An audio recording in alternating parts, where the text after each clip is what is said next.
సమాచారం. వాట్సాప్ ఛానల్లో జాయిన్ అవ్వండి. అన్ని విశేషాలు ఎప్పటికప్పుడు తెలుసుకోండి.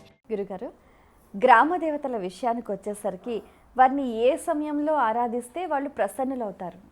ప్రసన్నము, దేవతా అనుగ్రహము, నైవేద్యము, ఆరాధన ఇవన్నీ ఒకే కోవకు చెందిన తల్లి. ఎప్పుడైనా సరే దేవతల్లో 4-5 రకాల విధానాల్లో మనం ప్రయాణం చేస్తూ ఉంటాం. ఇవి సాధన చేసిన వాళ్ళకే అర్థమవుతుంది. పుస్తకాల్లో చదివి గ్రామదేవత కోసం ఆరాధన చేస్తే పనులు అవ్వవు తల్లి. అందుకని సాధనతో కూడుకున్నటువంటి ప్రయాణంలో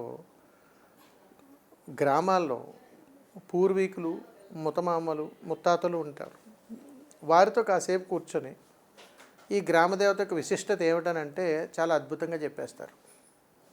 అందుకని ఎప్పుడైనా సరే గ్రామదేవతను ఆరాధించాలనంటే ఆ ఊరిలో ఉన్నటువంటి వయసు బాగా పైబడినటువంటి వారికి ఖచ్చితంగా నమస్కరించి తీరాలి. దేవత ప్రసన్నం అన్నారు కాబట్టి ఆ సంస్కారం లేకపోతే ఆ గ్రామంలో దేవత అనుగ్రహాన్ని ఇవ్వదు.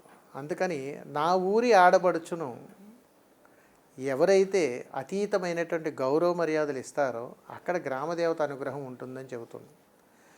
అందుకని అమ్మవారిని ఆరాధించేటప్పుడు ప్రతి ఇళ్లలోనూ కూడా వచ్చేటువంటి చిన్నపాటి సమస్యలు, నిద్ర ఆలస్యంగా లేవటమా, ఉదయం పూట లేవటమా, ఎప్పుడు దీపం పెట్టాలా, ఇవన్నీ కావాలని వెతుక్కునేటువంటి సమస్యలు.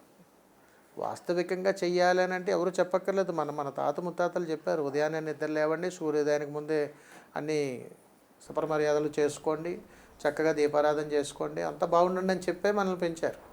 కానీ ఇప్పుడున్న పరిస్థితుల్లో అర్ధరాత్రి 1 గంట వరకు ప్రయాణాలు, ఎప్పుడు ఎలాగా ఉదయం నిద్ర లేచే సమయం కుదరదు, ఆహార నియమాలు పాటించలేము. ఈ సమయంలో మనకు తలెత్తేటువంటి అనేకమైనటువంటి ప్రశ్నలు, ఎప్పుడు ఆరాధిస్తే మంచిది, ఎలా ఆరాధిస్తే మంచిది, ఏం పెట్టి ఆరాధిస్తే ఆవిడ వచ్చేస్తుంది. ఎంతో సాధనతో కూడుకున్నటువంటి ప్రయాణం తల్లి. ఈ దేవతైనా ఆ దేవతైనా శివస్వరూపాన్ని అయినా సరే చేయాల్సిన సమయంలో ఎప్పుడు పడితే అప్పుడు, ఎలా పడితే అలా కాకుండా మనసు నిర్మలమైనటువంటి తత్వముతో, చక్కటి భక్తితో ఒక్క క్షణం ఆరాధించినా చాలు, ప్రసన్నమైపోతారు. ఇదంతా సాధనతో కూడుకున్నది. అందుకని దేవీ దేవతల ప్రయాణాల్లో గ్రామాన్ని సంరక్షించేటువంటి దేవత సాయంకాలం సమయంలో ఈశ్వరుడు శివతాండమాడుతూ అక్కడ ఉగ్రభూతాలను ఆదమర్చి అక్కడే ఉండేలా చేస్తూ ఉంటే అమ్మవారు గ్రామ సంచారం చేస్తూ ఉంటుంది.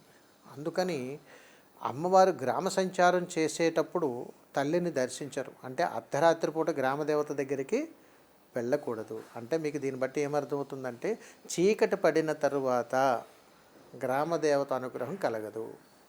సంధ్య వేళ నుంచి మళ్ళీ సూర్యోదయం వరకు అమ్మ అనుగ్రహం కలగదు. కాబట్టి సూర్యోదయం అయిన తర్వాత 2 గంటల తర్వాత అక్కడ నుంచి తొలుతగా మనం పోతరాజుకి నమస్కారం చేసుకొని అక్కడ నుంచి అమ్మను దర్శించుకొని మనం ఏదైనా అడిగినా సాయంకాల సమయానికి తల్లి అనుగ్రహం మనకు ఖచ్చితంగా వస్తుంది.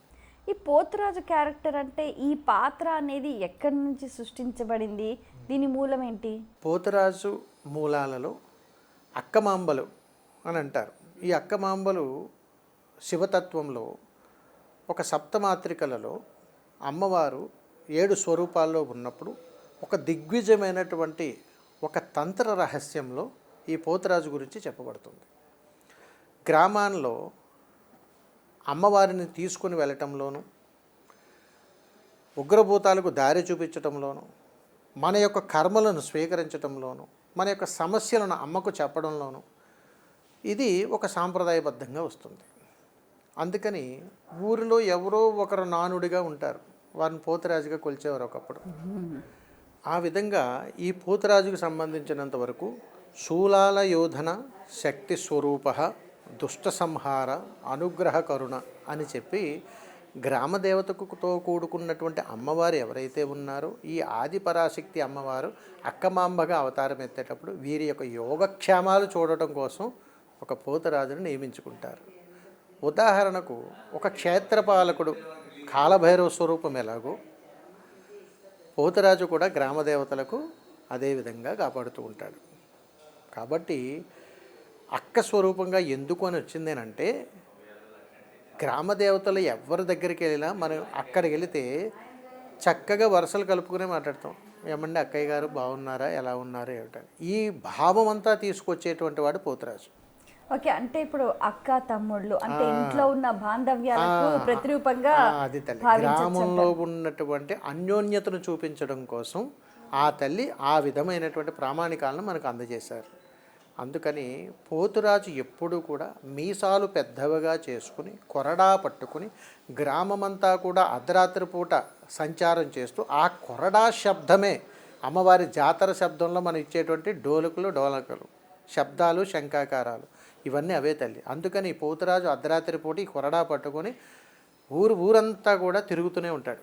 తిరుగుతూ ఉన్నప్పుడు పోతురాజు ఇచ్చేటువంటి సందేశమే, అక్క ఇదిగో ఈ ఇంట్లో సమస్యలు వస్తున్నాయి, ఒక్కసారి ఇక్కడ ఆగు అని అనగానే అక్కడ ఒక కొరడ చూపిస్తాడు.